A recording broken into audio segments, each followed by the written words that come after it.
Guys, അപ്പോൾ പുതിയൊരു video ആണ്. അതേപോലെ തന്നെ നമ്മുടെ പുതിയൊരു കുളമാണ് കാണിച്ചു തരുന്നത് കേട്ടോ. ഇത്രയും ദിവസം നമ്മളിത് കാണിച്ചിട്ടില്ല, കാരണം ഇതിനകത്തെ ഷ്രിമ്പ് ഒന്ന് അത്യാവശ്യം നല്ല രീതിക്ക് ആവട്ടെ എന്ന് വിചാരിച്ചു കേട്ടോ. അപ്പോൾ ഇതിലെ ഷ്രിമ്പും പുതിയൊരു ടീംസാണ്. നിങ്ങൾ നോക്കിക്കേ, നമ്മുടെ ഗോൾഡൻ യെല്ലോ എന്ന് പറയുന്ന ഒരു പുതിയൊരു വെറൈറ്റി ആണ് കേട്ടോ. ഇത് നമ്മുടെ പംകിൻ യെല്ലോ അല്ല, അതേപോലെ തന്നെ നിയോൺ ഫയർ യെല്ലോ, ഈ രണ്ട് വെറൈറ്റി അല്ല, ഗോൾഡൻ യെല്ലോ എന്ന് പറയുന്ന വെറൈറ്റി ആണ് കേട്ടോ. അപ്പോൾ ഇത് നമ്മുടെ കയ്യിൽ സെയിലിനായിട്ട് ആയിട്ടില്ല. സെയിലിനായിട്ട് ആകുമ്പോഴത്തേക്കും നമ്മുടെ ഗ്രൂപ്പിൽ അപ്ഡേറ്റ് ചെയ്യുന്നതാണ്. ഗ്രൂപ്പിൻ്റെ ലിങ്ക് വേണ്ടവർ നമുക്ക് വാട്സപ്പിൽ ഗ്രൂപ്പ് എന്ന് ഒരൊറ്റ മെസ്സേജ് അയച്ചാൽ മതി കേട്ടോ. ഓക്കെ, അപ്പോൾ അതേപോലെ തന്നെ ഇതിൻ്റെ ഫീമെയിൽസ് ആണ്. എഗ്ഗ് ലോഡായിട്ടുള്ള അത്യാവശ്യം 2 സെൻറ്റിമീറ്റർ ഫുള്ളി ഗ്രോൺ ആയിട്ടുള്ള ഫീമെയിൽസ് ആണ്. നമ്മൾ പിടിച്ചു വെച്ചിട്ട് ഏകദേശം ഒരു 10 മിനിറ്റിന് മേലെ ആയിട്ടുണ്ട്. അതിൻ്റെ ഒരു ചെറിയൊരു സ്ട്രെസ് കാണിക്കുന്നുണ്ട് കേട്ടോ.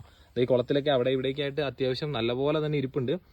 ഈ ഒരു പോണ്ടിലോട്ട് നമ്മളിതൊരു 100 പീസിനെയാണ് ഇടാനായിട്ട് മേടിച്ചത്. അതിൽ നമ്മൾ 20 പീസിൻ്റെ അടുത്ത് കണ്ടീഷൻ ചെയ്തിട്ട് സെപ്പറേറ്റ് ചെയ്യേണ്ടി വന്നിട്ടുണ്ടായിരുന്നു കേട്ടോ. അപ്പോൾ നിങ്ങളിത് ഇപ്പോൾ കണ്ടുകൊണ്ടിരിക്കുന്നത് ഇവരുടെ മെയിൽസിനെയാണ്. ഈ മെയിൽസിൻ്റെ കളർ കണ്ടിട്ട് ഇതിൻ്റെ തന്നെയാണോ തോന്നുന്നുണ്ടോ?